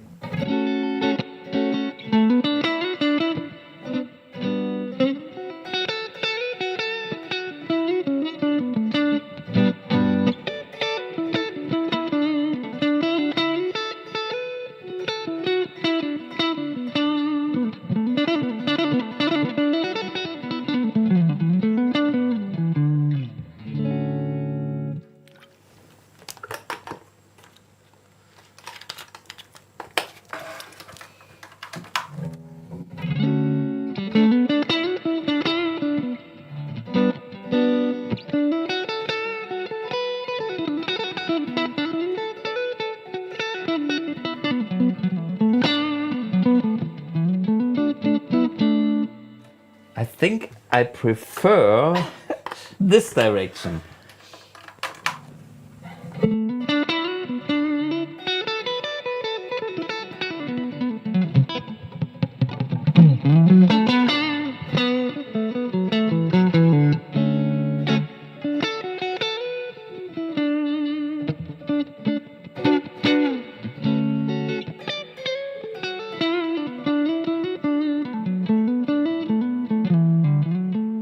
Okay, this might be psycho bullshit, but if I could choose, that's the way you plug it in. Yeah. And this, because this is my magic, I recorded the album with this cable in this direction marker. And I don't know if it's bullshit or if it's not, if it helps me to play better because I know. Yeah, I think you've got to always have a basis, isn't it? Because you're always trying to get the set. I think the worst thing is when you plug your guitar in, and we had it earlier on with my amplifier. It was suddenly distorted. Ooh, something is wrong here. Yeah. So I mean, it's the worst thing in the world. How do you recover from that? Or if you plug in cables, then I mean, I had a problem. This is an interesting story. Now, 2 nights ago, I was practicing for tonight. Yeah. And so I plugged my amplifier, and I just couldn't get the sound. Yeah. It was terrible. Yeah. And I'm panicking now, I was like, I've got 2 days to get this sorted out, Yeah. And I mean, I just coincidentally felt the mains transformer on the amplifier, and it was really hot. And the problem is, I had 27 degrees or 28 degrees ambient temperature in my room at the time, because we've got this crazy temperature at the moment. Yeah. It's very so hot I've literally taken 2 valves out of this amplifier, which is the channel 1 valve and the tremolo valve, to reduce the loading. Yeah. Yeah. And it's back to normal. Back to normal. So that's the whole point of it, isn't it? If you can't find your sound, you've got to have this base solution for it. I mean, I've got the same cables all the time. And if one of them breaks, I don't know what I'm going to do. And I'm the same. I play the same guitar. I play the same cable. That's why my stage cable is still in the gig bag. And I don't change, because then I play with stuff that I know and I feel home. I think if you get on stage, the worst thing is if something's not as you used to. I mean, you've got enough to deal with on stage anyway, and then you've got this different room it doesn't sound. quite sound as good. Yeah. And then when you know your gear is consistent, that already helps. Yeah. And then talking about my live gigs last week, and the same is like, does the guitar need to be that loud? I said, yes, I'm doing this for 50 years. And we are playing Jimi Hendrix. Have you heard of Jimi Hendrix? It's like, this is no hip hop. The guitar is louder than the drums. Yeah. You will see people love it. Anyway, but all good. But my PA needs to be louder than the other. No. It simply works in a certain way, and I always play the same volume. I mean, not in church, but when I play rock gigs with a real drummer, I can see it's it's always the same setting. Yeah. And then I do little fine adjustments to the room, and that's it. If you go all over the place because the sound engineer tells you, you lose the connection with the instrument, with what you're doing, and then yeah, these days the sound guys are the issue because they all want to have more control, and that's not good for my music. Yeah, I love that they do a great sound, and I love that they have the control, but there is a certain thing happening on stage that is. I play a 1x12 cabinet. Come on, I mean Jimi Hendrix had 2 full sticks. Yeah. Well, I was using a twin reverb, and my friend was using the bass player was using a basement with the massive basement cabinet, you know, from the 70s. Yeah. So we didn't really care what the mixer was doing. Of course. Just turned it up ourselves. Yeah. Okay. We have a little graphic with a schematic of a cable that explains the thing about this greenish cable, why this actually sounds different in both directions. And this is explainable. So we talked about the basic stuff on cable. It's just the capacitance. And this is why we have on top just like one line is the ground and the other one is like the tip, what is it called? The lead, the hot English. The hot end, yeah. The hot end. Yeah. Okay. So, and then in more detail, there is a resistance that we measured on the length of the cable, and there is. Yeah, I mean there is isolation and there is also a kind of a resistance between the two, the hot end and the ground. But we decided that this is not the special thing here. What comes into place with this special cable here that actually shows directions is that this cable has a special shielding. We don't have to. Yeah, I it's have not represented as such. I have it still here on my thing, and that gives you the. This is what is it? The answer to the riddle, why it's like that. Can the camera show this one? Here on the top, we can see there's like 2 wires, and that's why. Which are your ground wires, yeah. Yeah, there's 2 ground wires, and this way it's differently grounded than the other direction.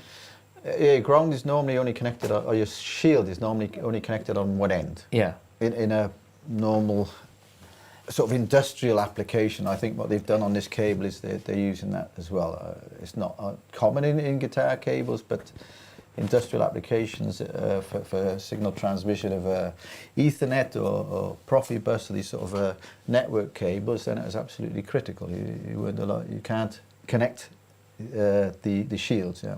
Right. They were separate, yeah. And this is what I have done on this cable, and this is why it sounds different in different direction, because it has a different capacitive effect, yeah. Yeah. So that was the cable side. I don't know, we have more cables to listen to, but we also have a wireless system. And well, the wireless system essentially is interesting because there should be no loss. I would have thought they'll try and produce a pure transfer of this information, and there wouldn't be any loss then. So there's no capacitive effect. Yeah. Exactly, and this is what happened when this company, ex-wife, that are my Chinese friends, approached me with their wireless system and said, "Hey, can you check this?" And I said, yes, I did. I think we have to work a little bit in detail. By the way, I was also using a Echoman bucket bridge delay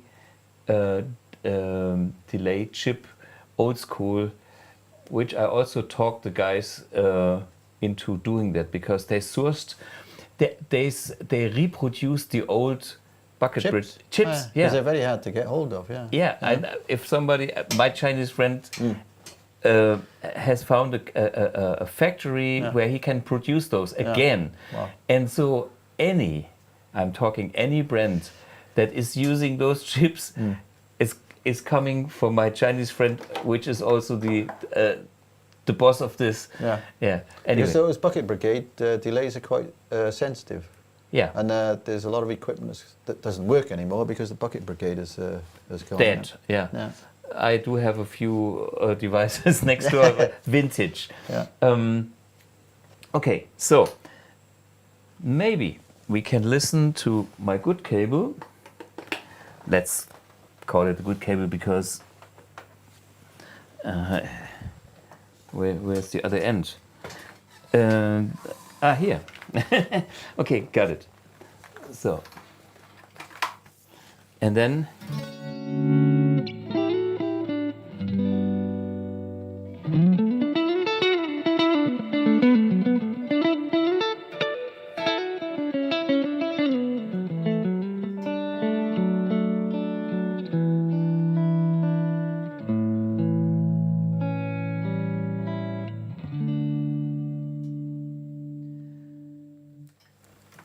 And now on overdrive.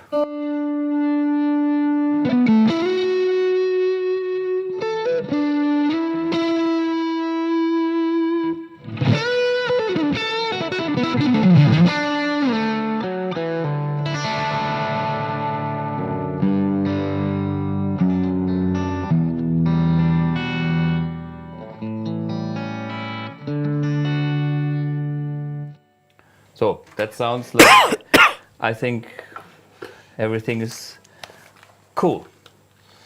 Now we have a receiver. Switch it on, I hope. Please. I left it on. No, it's coming back. Thank you. Oh, I thought this would be.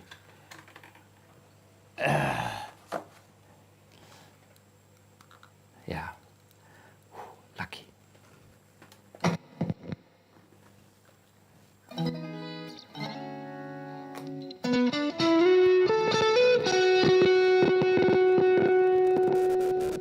We have some interference. That's interesting.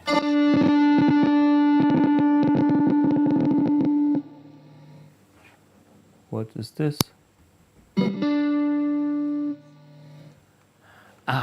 We have a wireless mic, we have wireless. Okay.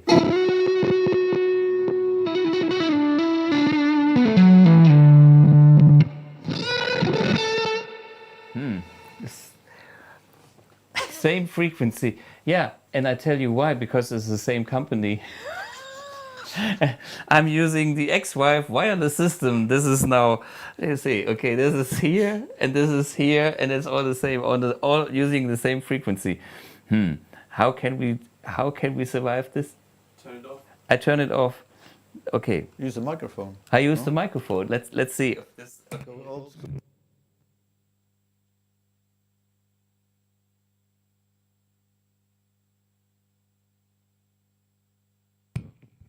Hello. Okay, now let's listen to the wireless without the wireless microphone.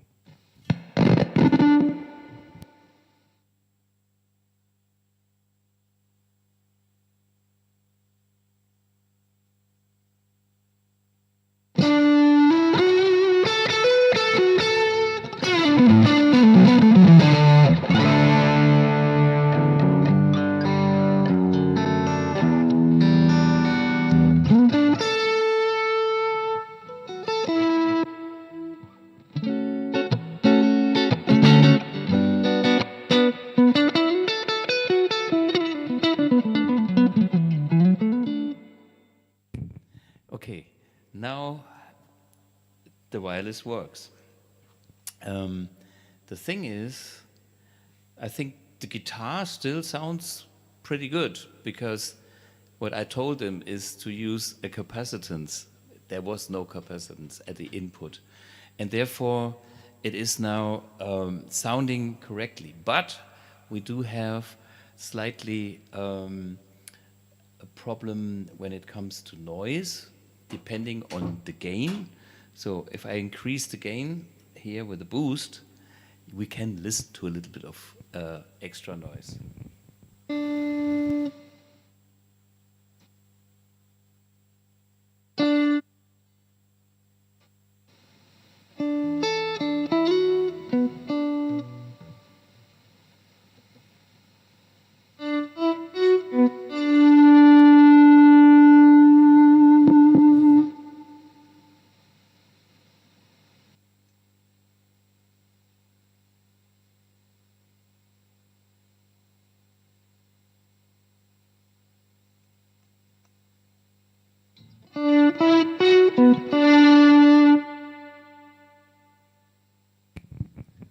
So maybe you can hear my cable. This is noise gate off on amp1, and it's the gain all the way up and the boost on top. So there is a lot of gain coming. Yeah. And this is cable 0 and wireless, some extra noise. Yeah. Okay, and that's the reason why I prefer real cables, because I do a lot with the guitar on low volumes.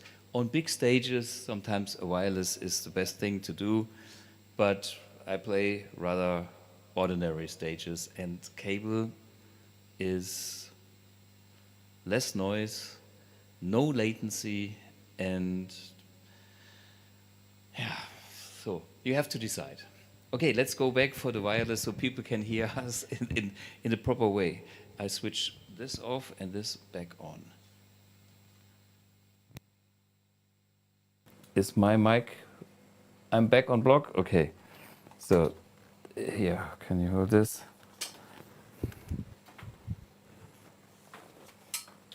Yeah, let's check what's going on in the chat. I know what to do. This is the thing. Automatic kill switch. Okay. Comments about the wireless. For me, is the guitar wireless still on? Wait a minute. Now it's the noise gate, because I was on high gain. Yeah, but the guitar wireless will affect our signals. Yes, let's switch that off to. I do it. Wait a minute. Mm-hmm. Off. Yeah, and that's another lesson which I was, which you can get always, is if you have more complex stuff, you can run into problems, which we just did. Well, I mean, if you're not going to be running around the back of the auditorium, as what they call it, the hall, yeah, you know, and running around on your singer's shoulders, and then the cable's okay. Yeah. The cable is okay. Yeah, but I mean, if you are on a show, you actually play wireless because it's part of the deal. Yeah. I was playing wireless when I was in Tic Tac Toe, and this is I couldn't do the job without a wireless. Yeah. It would not make any sense. You know, the whole thing would be restricted in a way. Like, the guitar player only can go here, and let's go to the whatever it's called, the walkway in front of the stage, and everybody sees you, and you can do all the show and stuff with the cable. Then you would have a very, very long cable, and you become a jazz musician. Yeah, and that's not what the people want to hear. So, okay, I think if some guys have any questions, now is the time. Hello, John. What is the difference between T-top and 57 humbucker on measurement side? Have you tried? No, I've only tested the 57s. Yeah. Okay, but not the T-top. Well, we are talking humbuckers, and there's like T-tops. I think are mid 60s, and they also sound. I think these are T-tops. Yeah. This is, all the incarnations of different version, but we should make a special pickup episode. Yeah. Maybe we can do when I get my guitar back or later. Yeah. But I would love to have your system and your assistance with guitars and pickups, and then we can go into exactly these details, because these are questions that maybe if you guys have questions for this future episode, let us know in the comments or write at YouTube at BluGuitar.com. And by the way, I never say that, but if you have not ever subscribed to the channel and hit the bell, do it. I think I have said this only now for this year. I did test 257 humbuckers, Yeah? from the same guitar, or Right. supposed to be from the same production as such, and they had completely different characteristics. Yeah, because I know that the early pickups, they were hand wound, Yeah. and they had no consistent. No, there's no quality control as such. So, Yeah. And that's why they are so different. Yeah. And some people prefer this one and that one, and then they swap pickups, and this is and there is no, only by the year. Like in my box of vintage pickups, some of them I like more than others because they are not consistent. Yeah. In a way. I mean, the way I approach things is slightly different. I'm just looking for, that's what my sort of interest has been, is finding out, I'm not looking for a specific type of guitar, I'm just looking for a guitar where everything's correct on it, yeah? And what's left then is the character of that guitar, and that's where I get my inspiration from, Right. It was when I first restored this museum guitar. As soon as I played it, it had this distinct characteristic, It was very playable. It's very stable with the tuning, which you obviously need. So everything you need to be able to play a guitar reliably. That's important. And the wood quality or the timbre quality is very good on it. So everything's good on it. It's just, if you like, from the design point of view, not the ideal design. Right. But it's got this amazing characteristic. Yeah. And it dictates then what you play. Exactly. Yeah. For me, it's like some guitar, they excite me, and I always say something like that the music is built in to that guitar. For me, I can give that same guitar to somebody else, and it's probably the character doesn't talk to the other person. Yeah. And then it's we do have different like trigger points in instruments, and therefore it's great to check out different instruments until you find your guitar. I mean, I can't play high quality guitars.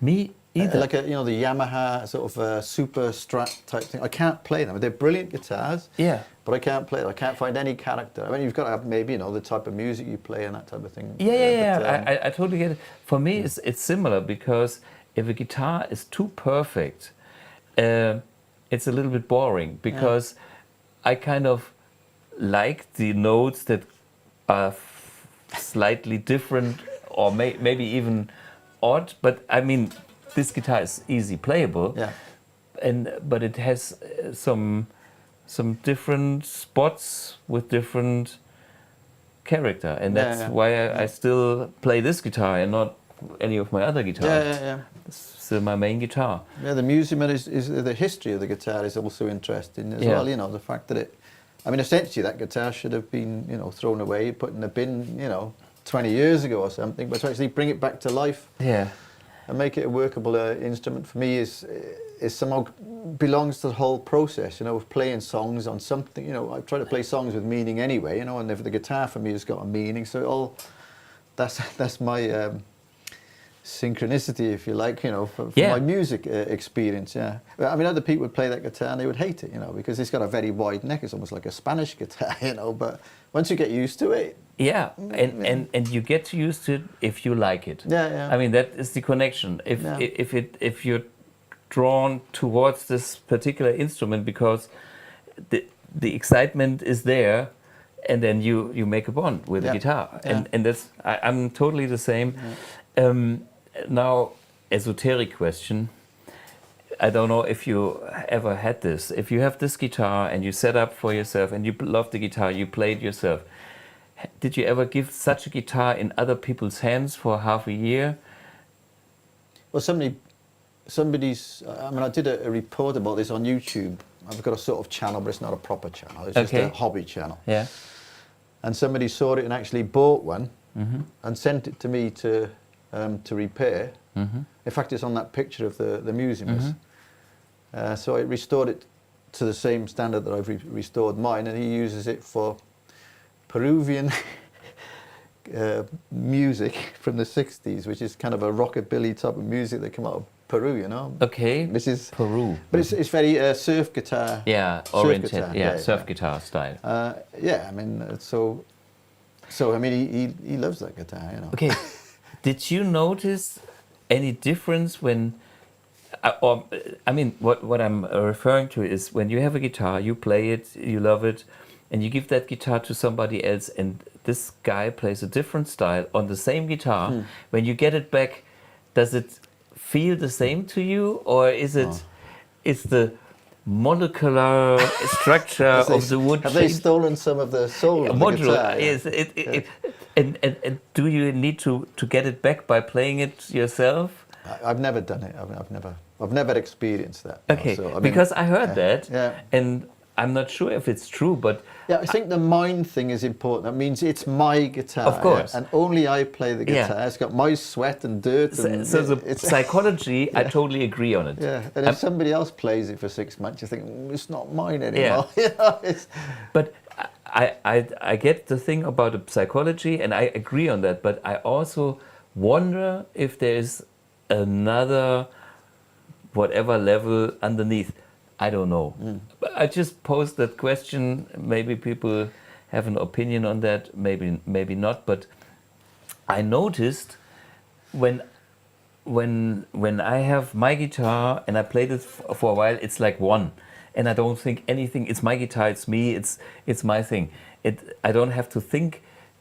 It's so, and that's something that I don't want to miss, because that makes my life easy, you know? Yeah. When I go to the gig tomorrow, I play that guitar. And I have other guitars which have also great tone and can be fascinating, but it's like, mainly I play that guitar because I know it so well.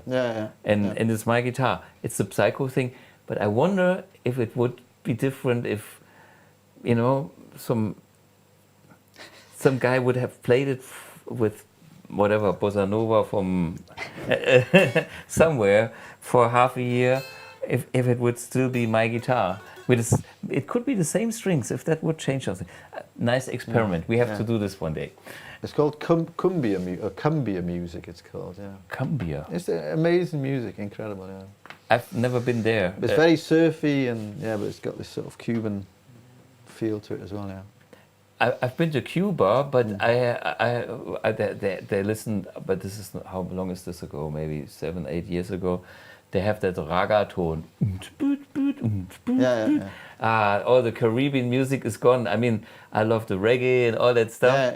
And now they have this plastic raga tone. It's not my kind of thing. Anyway, I think we are over time now. We have to leave it for now. It's been a real big pleasure, John. Yeah, for me it's amazing. And we will have another episode on the pickups, and that's very, very interesting. I'm actually using your pickup measuring device. Analyzer. Analyzer. Yeah, I have to learn the correct wording. So the pickup analyzer, and yeah, when I have a project that we can demonstrate a few things in guitars. We've got a theme, isn't it, for that? Yeah. And I think today with the cables and the rest was plenty already, and that's why we want to save this for another future episode. And if you do have any particular questions, like I like the question about the T-tops and 57. 57, or you know, maybe you have other things then we can prepare that. Yeah. You know, We just need some 57 humbuckers and. I know where and they some are. Oh, there you go. Yeah, I know so many people. I know a lot, and yeah, and just Andreas bought an old 57. There's one for sale for 150,000 euros, I believe. Yeah, that a Kleinanzeige. in the Kleinanzeige. Yeah. You can buy some expensive. We don't have that kind of money. But anyway, it's like if you give us some topics or challenge us with a few things, would be nice, because then we can structure some of what I have in mind, maybe what you have in mind, and what you guys want to hear. And the everlasting question, what's the difference in this and that? And Ingwie versus whatever, Stratocaster pickups. You know what I have here at hand, and I'm able to get some more. It's only for passive pickups. Of course. We have to mention that because when you have an active buffer inside the guitar, the whole system characteristics are completely different. Is completely different. So that's important. We are talking passive pickups, old school. Yeah. Hey, thanks, John, for joining. Thanks for inviting me. Yep. It's been big. Wasn't what I expected at my age now, just before retirement, to be invited to work with Thomas a little bit. So it's been a great pleasure for me. Yeah. It's never what you expect, because I want to keep things fresh and alive as long as I enjoy. Any other way it would be boring, honestly. You know. Yeah. Give me some challenge and some freestyle. Okay, guys. Thanks for watching. Thanks, John. See you guys next week. Same place, same time. And get a fresh drink, because it's hot outside. Cheers. Cheers.